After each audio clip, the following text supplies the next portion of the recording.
Hello दोस्तों, आप लोग का MKY क्लासेस यूट्यूब चैनल पर स्वागत है। दोस्तों, आज की टॉपिक है हम लोग के जो है ये वाहन संबंधित अधिनियम से संबंधित है। जो आप लोग हम लोग बाइक चलाते हैं, 4 व्हीलर 2 व्हीलर ओवरलोड, इस सभी से संबंधित से नियमों के बारे में आज की जानकारी है। तो दोस्तों अब क्या हुआ है कि साल 2019 में मोटर वाहन अधिनियम में संशोधन के बाद 1 मार्च 2025 से नया नियम लागू कर दिया गया है। तो आइए जानते हैं वो नया नियम क्या है, यानी कौन सा अपराध करने पर कितना जुर्माना, कितने वर्ष की जेल, क्या क्या भरना पड़ेगा। तो देखिए यहाँ पे है अपराध के प्रकार, और इधर पुराना जुर्माना, ये है नया जुर्माना। तो देखिए बच्चों, अगर कोई व्यक्ति शराब पीकर गाड़ी चला रहा है तो धारा 185 के तहत उस पर केस होगी और उसे जो है 1000 से 1500 जुर्माना भरना पड़ता था, लेकिन अब वो नया जुर्माना हो गया है 10,000 से 15,000 रुपया। ठीक, उसी प्रकार जो है बिना हेलमेट के कोई अगर गाड़ी चलाता है तो ये धारा 129 के तहत उसे पहले 100 रुपया भरना पड़ता था जुर्माना, अब वो 100 से 1000 रुपया हो गया है। 3 महीने के लिए लाइसेंस उसका रद्द कर दिया जाएगा। यदि ऐसा कोई होता है बिना हेलमेट के गाड़ी चलाता है तो उसे 100 रुपया पुराना जुर्माना था, नया जुर्माना हो गया 1000 रुपया, और उसे 3 महीने के लिए उसका डीएल रद्द कर दिया जाएगा।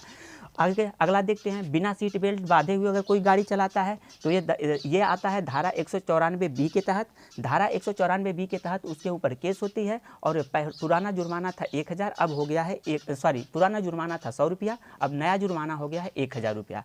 उसी तरह गाड़ी चलाते समय मोबाइल फ़ोन का इस्तेमाल करना, ये धारा 184 के तहत आता है। यदि कोई व्यक्ति गाड़ी चलाते समय मोबाइल का इस्तेमाल कर रहा है, बात कर रहा है मोबाइल से, तो पुराना जुर्माना था 500 रुपया, अब उसे 5000 कर दिया गया है। बिना डीएल के गाड़ी चलाना, ये धारा 181 के तहत आता है। यदि कोई जो है अपनी गाड़ी किसी को दे दिया है व्यक्ति को चलाने के लिए, और वो जो है चलाने के लिए दे दिया, उसके पास डीएल नहीं है, तो वो धारा 180 के तहत आता है। और लेकिन बिना डीएल के खुद का गाड़ी चला रहा है तो वो धारा 181 के तहत आता है। उस पर जो है 500 रुपये पुराना जुर्माना लगता था, अब जो है नया जुर्माना जो हो गया है 5000 रुपया। बिना वैध बीमा के गाड़ी चलाना, यदि आपका पास यानी बिना वैध बीमा यानी इंश्योरेंस नहीं हुआ है तो अगर आप गाड़ी चला रहे हैं तो 200 से 400 रुपया पहले था, अब जो है नया हो गया है 2000 से 4000 रुपया, और 3 महीने की जेल यानी कैद भी हो सकती है इसमें।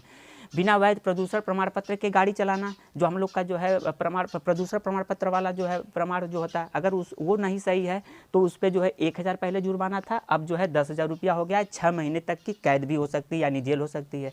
खतरनाक तरीके से गाड़ी चलाना, ये धारा 184 के तहत भी आता है। खतरनाक तरीके से बहुत लोग बहुत फास्ट गाड़ी चलाते हैं, बहुत तेज़ खतरनाक तरीके से गाड़ी चलाते हैं, तो उसके लिए जो है 500 रुपये जुर्माना था, अब 5000 हो गया है।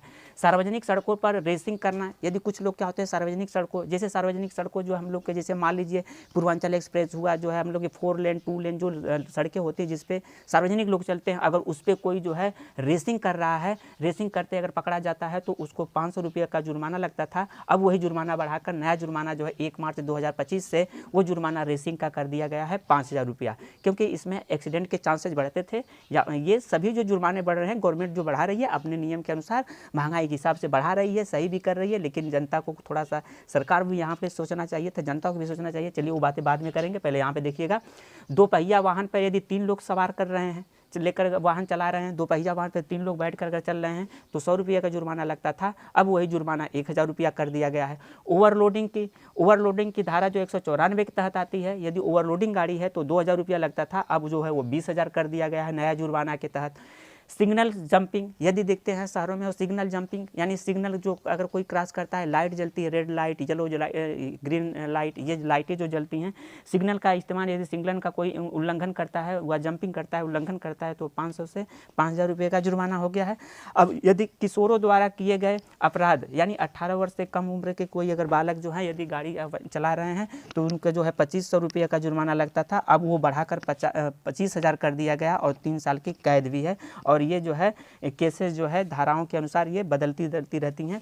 उसके बाद देखिएगा आपातकालीन वाहनों, जैसे मान लीजिए कि आपातकालीन वाहनों के लिए यदि कोई रास्ता नहीं दिया जाता, आपातकालीन वाहन जैसे एम्बुलेंस हो गया, जैसे आग कहीं लग गई है वो गाड़ियाँ जाती है अग्निशामक वाली जो है बुझाने के लिए, ऐसे अगर गाड़ियों को कोई यदि रास्ता नहीं देता है तो उनके ऊपर भी जो है केस बनती है और वो जुर्माना लगता है 1000 रुपया लगता था, अब जो उसे 10,000 रुपया कर दिया गया है। तो इस तरह से जो है हम लोग का जो है ये पुराना जो नियम था अब उस नियम को बदलकर नया नियम लागू किया गया है। 1 मार्च 2025 से नया जुर्माना कर दिया गया है, तो जुर्माना भी बढ़ा है। जुर्माना बढ़ा है, तो इससे अगर जुर्माना बढ़ रहा है तो ये एक मानसिक तनाव भी आता है। जुर्माना अगर कहा जाए जुर्माना बढ़ा तो मानसिक दुर्घटना भी बढ़ी। तो सरकार तो जुर्माना तो बढ़ा दी, लेकिन आज के समय में व्यक्तियों के पास, आम आदमियों के पास इतना पैसा भी नहीं है, जिससे हमें लगता है, ये हमारी सोच है, जबकि ये बढ़ाना, ये कंट्रोल करना अच्छी बात है, लेकिन ये जो है इसके लिए मतलब कि एक मानसिक तनाव आम जनता के पास आएगा। तो उसके लिए मेरा सरकार से अनुरोध है, याचना है, विनती है, प्रार्थना है कि जिस वजह से चालान कर रहे हैं वह वजह ही खत्म करनी चाहिए। जैसे कि किसी के पास हेलमेट नहीं है तो 1000 लीजिए, आप 1000 लीजिए, 1000 लेकर तुरंत उसे हेलमेट दे दीजिए, हेलमेट दे दो। बीमा नहीं है तो बीमा करवा दो, ऑन द स्पॉट बीमा करवा दो। डीजल नहीं है तो ऑन द स्पॉट डीजल बनवा दो, क्योंकि हमारे पीएम साहब, हमारे प्रधानमंत्री साहब कहते हैं कि अब डिजिटल भारत है। जब डिजिटल भारत है तो ये डिजिटल सारी व्यवस्थाओं के अनुसार अगर देखा जाए तो ये ऑन द स्पॉट काम हो सकता है। ऐसे में क्या होगा, लोग भी सुधरेंगे और हमारा देश भी सुधरेगा। और ये हम सब लोग की यही चाहत है, हम सभी आम नागरिकों, प्रधानमंत्री, मुख्यमंत्री, सभी लोगों की यही चाहत है कि सुधरेंगे, लोग सुधर जाएं और हमारा देश भी सुधर जाए। तो देश को सुधारने के लिए ये मेरी एक याचना है, सरकार से विनती है, याचना है, प्रार्थना है, अनुरोध है। अगर इसको अगर किया जाए तो ये हो सकता है लोग भी सुधर जाएंगे और हमारा इंडिया भी सुधर जाएगा। यदि इन अपराधों को होने पर अब व्यक्ति को ये जुर्माना भरने का तरीका, यदि ये अपराध हो रहा है तो जुर्माना भरने का तरीका आप हम लोग क्या करेंगे कि निकटतम आरटीओ या यातायात पुलिस के कार्यालय पे जाएंगे, वहाँ पे जाएंगे, वहाँ हम लोग जो है जो भी चालान हुई है उस चालान की चर्चा करेंगे। चर्चा करने के बाद जो अधिकारी है उसका जो है देखेंगे क्या है, और देखने के बाद जो है आपका वो जो चालान जो है उसको फिलअप करेंगे। आपको जो है भरने के बाद एक मतलब कि जुर्माना रसीद जो काट कर देंगे, आपने जो उसको फिलअप किया है जिसको बोलते हैं पावती रसीद, और वो पावती रसीद आप लोग को ले लेना है। ऐसे जो है जुर्माना का ये हम लोग भर सकते हैं अपने निकटतम कार्यालय के तहत, निकटतम आरटीओ कार्यालय या यातायात पुलिस के तहत। तो थैंक यू दोस्तों, अगर वीडियो आप लोग के इस नए जुर्माने नियम पर, नए जुर्माना जो किया गया है उस पर अगर ये अच्छी लगी हो तो आप लोग लाइक शेयर सब्सक्राइब जरूर करिएगा। अगले वीडियो में फिर मिलेंगे, तब तक के लिए धन्यवाद।